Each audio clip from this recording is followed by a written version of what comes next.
Honorable Speaker, Honorable President, Deputy President, Honorable Members. As we conclude the Presidency budget vote debate, the question we should ask ourselves is, did the opposition this time respond effectively and constructively to the debate? Did they say anything that helps the Presidency in the discharge of its mandate? Or did they use the debate, like many others before, as a platform for media sound bites and finger pointing? Did the issues raised mirror the concerns of ordinary South African citizens who still believe in the promise of this country, even when the opposition obviously does not?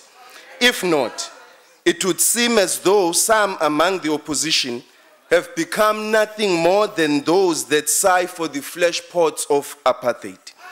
If the level of debate in this parliament has deteriorated, it is as a result of the opposition's desperation to score points on matters affecting ordinary South Africans rather than engage meaningfully on the true future of this country.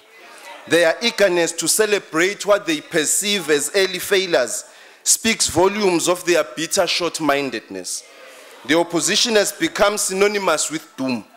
They didn't need a year in assessing the president's performance because they had concluded before he took to office that he would be a failure. In fact, they came to the same conclusion with regards to the other heads of state, that we are just a series of failures. They hoped with little regard for the people's lives that have benefited as a result of our policies that we would falter. Instead of using this moment to play their part in building this country, they behaved like the old fable character, Chicken Little, hysterically yelling, "The sky is falling down." I wish today, honorable members, to assure the Chicken Littles of this house that the sky is not falling down. This debate offered this house and the nation at large an opportunity to engage the presidency constructively to better understand its vision, mission, and programs. Few democracies around the world have an opportunity to do such. Broadly, in fact, the formation of the ANC in 1912 was, to put it blunt, an historical necessity, born out of our people's determination to wage a concerted struggle for liberation. Its formation ended the era of resistance against colonial incursion and ushered in a new epoch of fighting for liberation as one people. During the course of its evolution, the ANC grew to become a microcosm of our new society, for which the overwhelming majority of South Africans were fighting. It adopted the values of non-racialism, non-sexism, and democracy, and steadfastly pursued these noble ideals, even when its members and leaders were persecuted. This is not the legacy of the ANC alone, but it belongs to the majority of our people. The very formation of the ANC was to negate the divisive legacy of 1910, which defined South Africa as a white man's country and democracy as a white man's democracy, to the spiteful exclusion of the majority of the population merely on the basis of their race. Honorable Chair, to continue to assume that the Democratic Alliance is liberal is fallacious. The DA is actually conservative. Perhaps what is needed the most amidst calls for lifestyle audits is an ideology audit. The DA has proudly labeled itself a liberal organization. By definition, liberals are committed to liberty and equality. I ask, what liberty is granted to blacks and coloreds that remain economic outcasts and social captives of the most violent and desolate townships and slums of the Western Cape?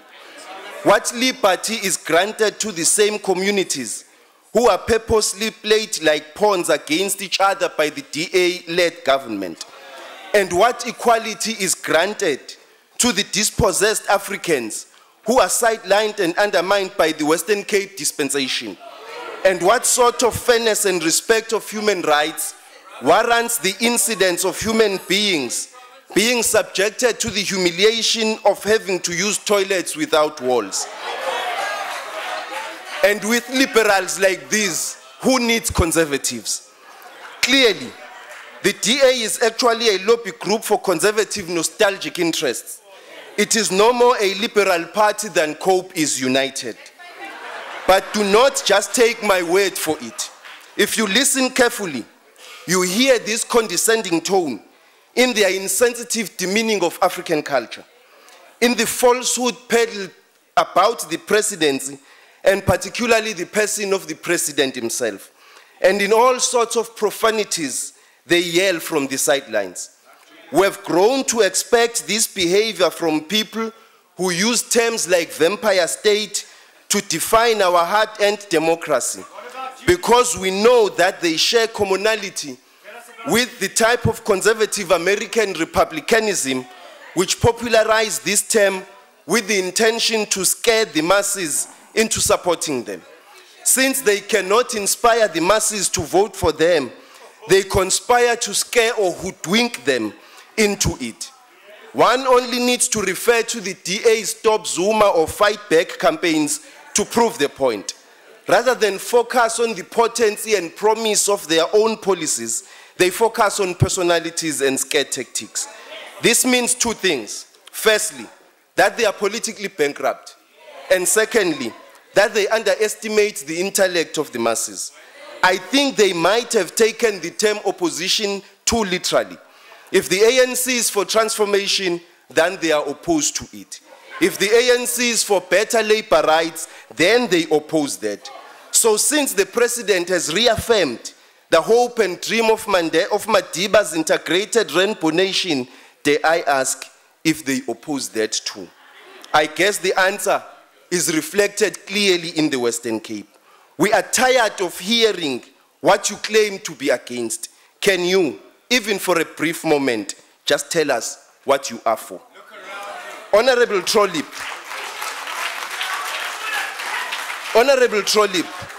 we did expect you to bring newspaper headlines. You neither surprised nor disappointed us. Since it may be disrespectful to claim that an honorable member is lazy, then it should be your researchers who are lazy. The president has said it explicitly that those who fail to deliver in the public service or in government will be penalized. That was the purpose of the performance agreement signed with the ministers. But you cannot hear him because you have already prejudged him and are stubbornly unprepared objectively to assess his performance in this regard. This government has been uncharacteristically candid in its assessment of its own performance and has been prepared to be assessed as candidly, not just by the DA, but by the ordinary masses of our people. It was for this reason that the government decided to post its program of action on the internet, and then last year adopted a new monitoring and evaluation mechanism, and further the president signed performance agreements with the ministers with which to hold them accountable. Honorable Masibuko, national debate on moral values is not intended to shape public views, but it is intended to ensure that our people debate openly and freely the very things that are discussed on the sides. You guys both claim to advocate for free and open debate, and yet take flight each time such platforms are provided. To claim that moral decay originates from the ANC is both disingenuous and totally misses the point. Apartheid colonialism, which you so loyally defend, is the actual root cause of the problems that our society sits with today. Premier Zille may implement all the cosmetic changes she wishes to implement, including about the ministerial handbook in the province. But the very value system the DA represents encourages rapacious greed, economic plunder, labor exploitation, and racial humiliation. The DA reminds one of the 19th century British imperialists who, when it came to South Africa, shredded all illusions about liberalism and rather adopted policies of racial prejudice and racial humiliation, particularly towards black people. This reminds one of an article written, of a pamphlet written by Marx in the 18th Brumaire of Louis Bonaparte, when he says that all events of great historical significance happen as it were twice. The first time as a tragedy, the second time as a farce. And in the DA we have a farce, a pitiful incarnation of those imperialists of the 19th century. We fought against those, we will fight against these at this present day moment. Perhaps our history is the reason why we have been targeted by COPE. Their history was not drafted at the root of oppression, but rather on the bloated bellies of a disgruntled bunch. Since they divorced themselves from our vision of the future, they must now through action rewrite their own history and purpose. But it seems they have come to notice that after divorce comes custody battles. And this is not a custody battle over the best means to serve the people, but rather a battle of who shall wear the captain's hat. COPE is not a party created on the foundation of principles and progressive ideologies, but instead is a party bathed by disregard for the other side of the democracy coin, which is respecting and accepting the decisions taken by a majority, even and especially if you disagree with them. If they were as introspective as they were critical of us, they would have realized long ago that the faults they accuse us of are in fact within them. And while they attempt to mend their internal quarrels, I offer this Shakespeare quote to them. The fault, dear Brutus, lies not in our stars, but in us that we are underlings. And you are indeed underlings in policy and leadership. The policy bankruptcy in this organization is not only frightening, but confusing. It is difficult to know when you are listening to its leaders which one policy pronouncement you should take. But lack of direction is always expected from three-headed monsters. This does not only relate to previous flip-flopping about BEE and affirmative action, but the organization tries to be more progressive than the ANC and at the same time seeks to align itself with the Democratic Alliance. Fact is, COPE can't walk on both sides of the road and in different directions at the same time. They must take a stance. If they are truly for transformation, as their manifesto claims, why have they not been outspoken about the lack of transformation in the Western Cape? The blossom of COPE and DA's romance has come at the expense of poor people who were misled into supporting their manifesto. What our people know about COPE thus far, besides its policy fumbles and insistent leadership squabbles, is that COPE is as right-wing as the DA is. But of course, small minds also think alike. They all wield pettiness and bitterness as a medium of engagement. Honorable Shilowa, it did not surprise us that COPE, you said, will not support this budget vote. Were we honest, we would concede that this government took office in the midst of a deep and brutal recession. It is disingenuous to stand here and claim that close to 1 million jobs were lost under the president's watch. He took office when the jobs bloodbath was already underway as a result of a global recession that was not created either by the president or the ANC. Actually, under the president's watch, 500,000 jobs were created under the Public Works Program. Again, you allow your personal hatred for the president to cloud your good judgment and honest appraisal. Honorable Shilowa probably has a memory of a rat. As Premier of Gauteng, he also rode luxury car sedans, stayed in 5-star hotels, and enjoyed many perks of his office. Conveniently, today he stands on this podium and points fingers. What shameful dishonesty. Maybe the honorable member will take this house into confidence about the 20 million rand that disappeared under his watch. Why did they have to spin auditors' reports? Honorable Chair. Where is Parliament's money? Order. Our taxes.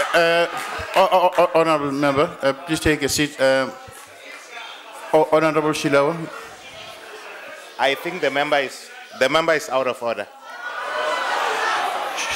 Order, honorable members, order. He says, where is the 20 million rand given to the... And I think if he's accusing me of having misspent, listen to me. Order, let the speaker be heard, honorable members. If he's accusing me of having misspent 20 million rand, I want him to repeat it both here and outside.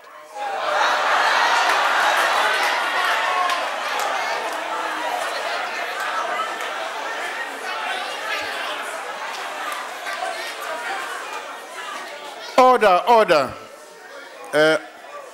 Honorable member, using words like shameful dishonest is unparliamentary. That you're not allowed to use.